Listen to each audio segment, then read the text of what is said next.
Kwa wiki moja nilikuwa hapo Nairobi Hospital, lakini sasa mara mbili mfululizo madaktari wamekuja wakanipima na zote zikatoka ati COVID negative. Kwa hivyo wamenitoa na mimi nikasema nitatoka ili niende nje niweze kuonana na wananchi, wanione ana kwa ana ya kwamba mimi niko sawa sasa.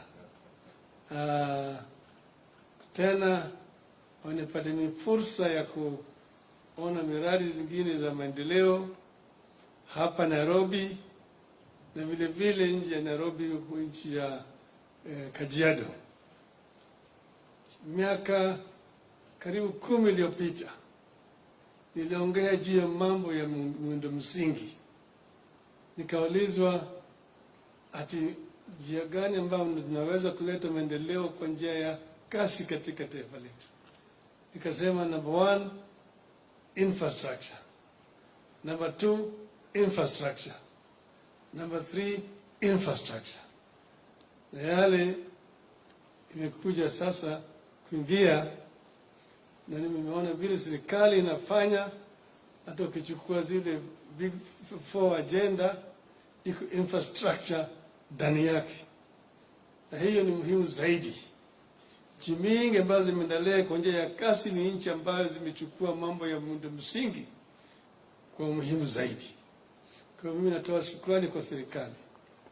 Najua wakati huu ni wakati ngumu kwa taifa letu, wakati sisi tumekumbwa na janga hii ya corona, na tena imerudi kwa njia ambayo iko mbaya zaidi. Tunazidi kupoteza wenzetu kila siku, viongozi, watoto wa shule na kadhalika. Lakini mpaka sisi tuzidi kujihadhari na kufuata yale kanuni ambayo inatoka kwa wataalamu ambao tumeweka pale. Najua ni ngumu zaidi. Tena kuna eneo zingine za uchumi ambayo watu wanaumia kabisa. Na mimi najua ya kwamba serikali itajaribu kusaidia wale wengine ili waweze kumudu shida wakati huu kama sasa. Sasa tunaelekea kwenye sherehe ya Pasaka. Ina sababu nataka nichukue fursa kutaka kila Mkenya, ingawaje tuko na shida, lakini tuwe na Pasaka njema kila mahali ambayo sisi tutakuwa. Vile rais amesema, mbele tuko na kazi ya kufanya ya kuunganisha Wakenya ili Wakenya waje kama kitu kimoja. Tunataka kurudisha Kenya kwenye gurudumu pale ambaye ilianza wakati tulipopata uhuru, ili Wakenya wawe kama Wakenya ambaye hakuna ubaguzi ya ukabila, ubaguzi ya kijinsia, ubaguzi ya kirangi na kila kitu. Mimi nina hakika tukiungana pamoja tutafaulu. Hivyo Pasaka njema kwa kila mtu, na tuombe Mwenyezi Mungu azidi kulinda taifa letu. Asante. Kwa hivyo wapatia nafasi kuuliza maswali zenu. All right. My name is Sam Gituko from Citizen TV, and it's good to see you, former Prime Minister, in your element. I just want you to clarify or tell us about what the kind of treatment regime you're going through, and as you went through these 3 weeks, were you scared at any point in time? And to you, Mr. President, of course, after the measures that you announced last week on Friday, there's been a lot of cry, especially from institutions and firms that have been affected by the partial lockdown and the other containment measures. So for you, as you listen to this cry, which sometimes, mostly is genuine, what is that will make you decide to go back to the economy operating in full capacity, as it were? Well, you hardly can tell how you contract this disease, because you really try to do your best. Like I've been keeping social distancing, been wearing masks, and I've also not been avoiding crowding. but it just comes, and you find yourself feverish and getting a little bit weak, and then when they do the test, then they find that you are positive. But I do believe that the best way to go is to follow the instructions that we are getting from our experts. There's really no other way out of it. And, but also, now that vaccination is available, I really want to encourage our people to take advantage, particularly those who are advanced in age, to do vaccination. I am going to personally arrange to do a public vaccination so that people can see that I have confidence in the process.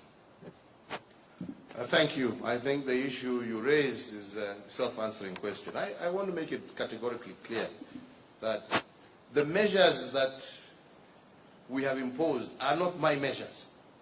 These are measures that have been brought to us by those who have the knowledge, the professionals, the doctors, the medical practitioners, the scientists. They went through and we had long sessions with them. And this was their recommendation, that if we are to stem this virus from continuing to grow, kill people, the only thing we can do is to lock down. In fact, if we had gone by their extreme measures, they had wanted us to lock down the whole country. We had to come down to tell them we also have an economy, we also have livelihoods, which we must consider. And that is why they picked those counties that we locked down as the most heavily infected counties, and we went for what is called a partial lockdown, not even a total lockdown, a partial lockdown. As the Honorable Prime Minister has said, it is true. As a result of that partial lockdown, some segments of our economy are indeed hurting. The hospitality sector, the bars. We also know that churches are not having the opportunity to gather, but at the end of the day, we have not said that people cannot pray. And we welcome people to pray in their homes. But the most important thing is that we must stay safe. And by staying safe means we do everything that is possible to follow the protocols and the guidelines that have been given to us by the health experts. The washing of hands, the social distancing, the wearing of masks, and indeed encourage those, especially of that age bracket that is most vulnerable, the elderly, who are most susceptible to death, to be vaccinated. And as to when these measures will be removed and we can go back to normal, which is our prayer every single day, depends on how we are able to flatten this curve. When will we be able to get to an infection rate that has gone to a high of almost 27% in those counties that I've mentioned, back down to below 5%, which is the recommended level in order for us to be able to open up the economy again. So all I can say is, fellow Kenyans, I know it is difficult, but we cannot pretend that this disease is not with us. We cannot ignore the advice that we are getting from the World Health Organization, from CDC Africa, from our own experts, that the only way to save lives is to take the measures that we have taken. Please, let us work together. Let us cooperate and collaborate with our health experts. And the sooner every single Kenyan begins to do that which is necessary, the sooner we shall be able to get back to normal. Next. Thank you, Mr. President. My name is George Maringa from KTN News. And as you speak about, ensuring that the percentage reduces to below 5%. We've seen the donation to the 5 countries, and the question that, of course, Kenyans are asking is when shall, last year you introduced, or rather you announced the mitigation measures to cushion Kenyans. This time when you announced the partial lockdown, we haven't seen much of that, considering that also the such donations would be made through manufacturing. When are we likely to see you and your government intervene, especially to ensure that Kenyans are cushioned even on matters tax? Thank you. Well, you must first and foremost recognize that this lockdown is very different from the first one. The last lockdown that we had, had to lock down the whole country. And that is why we had to take some of those measures, because we basically locked down the whole country and the whole economy. This time, luckily, some counties have done extremely well. And the rate of positivity was not the same across the whole country. So we were able to narrow it down and lock these, I think there were five counties. The rest are still functioning as per normal. And it is our hope that within that 30-day period, and hopefully even sooner, when we are able to bring that curve down, like I said, to below 5%, that we shall be able to resume. And that is why we have not locked down, like I said, we have not locked down the economy. We have locked down specific areas that have been mentioned by our health experts as being the areas of super spreaders. And that is public events. That is where more than 50 people gather. That is why bars have been closed. That is why churches have been closed. But the rest of the economy is still going on. We have not closed our markets. They are still operating, all within normal operation times. We have not closed down factories. In fact, factories are still operating on double shift. Yes, so we have a problem in the hospitality sector. We possibly also will have a problem in the entertainment sector. And we will look to see how we can work together to support some of these sectors. But that will have to be on an issue-by-issue basis, because it's not, when you talk tax, you talk about the whole country. You're not talking about a section of the country. So we will have to look at whatever measures that we can take that can specifically apply to within those particular counties. We have, for example, in Nakuru, where they have said there will be no licenses, we will be paid, because that is how they are going to cushion the business operators in Nakuru. We hope the other counties will also do similar interventions, so that the levies that people have been paying and so on and so forth, are waived in those counties that are affected. So it will have to be a case-by-case basis, because this is not a national lockdown, and we cannot do different tax measures, for one county as opposed to another. This is what I hope you will understand. All right, thank you, Mr. President. My name is Gina Kirori from NTV. My first question is to do with the hospitality sector. Are there any specific incentives that are going to be put in place to cushion those? I think I've just answered that. In terms of domestic travel, because there's still that issue of domestic travel or flights chartering from back and forth. Are there any specific incentives for that sector? And my second question is, with what happened with the third wave, political rallies were banned, but we saw double standards several times. What's going to be done differently now to ensure that when you say political gatherings are banned, they are banned and no one is going to go through with them? Thank you. Let me put it to you this way, because I think it is a reverse question. I think that you have a huge responsibility to show out those people who are breaking. That is why, specifically today, when we went to launch these roads that we were doing, when we went on the inspection site, we have actually done it virtually, only with the company of the Right Honorable Prime Minister and yourselves.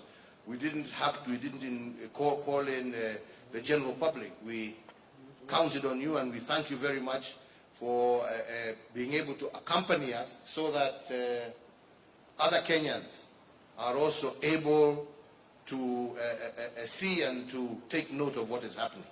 So I think that is all I can say, that we will do everything we can, but we will also depend on you, members of the Fourth Estate, to help us, to show up those who will flaunt these rules, and we will ensure that anybody who does, action will be taken against those people. We want to be able, and we can work, we can do all these things like we have spent the day with you, without necessarily breaking the COVID rules. So we have shown that it is possible. We can work within that framework, and we hope that others will do.